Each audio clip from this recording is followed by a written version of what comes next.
kalkacağım. Değil mi? Bu uğursuz obadan birlikte... Babam sana emanettir.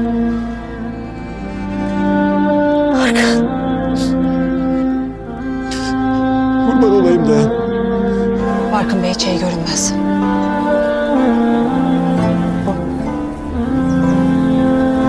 Oğlum.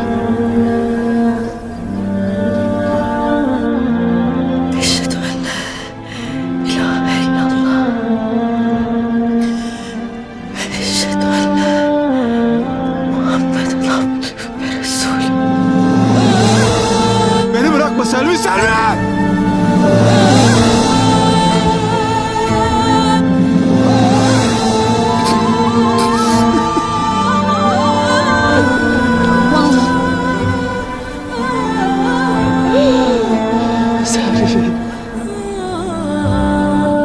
İnna lillahi ve inna ileyhi raciun.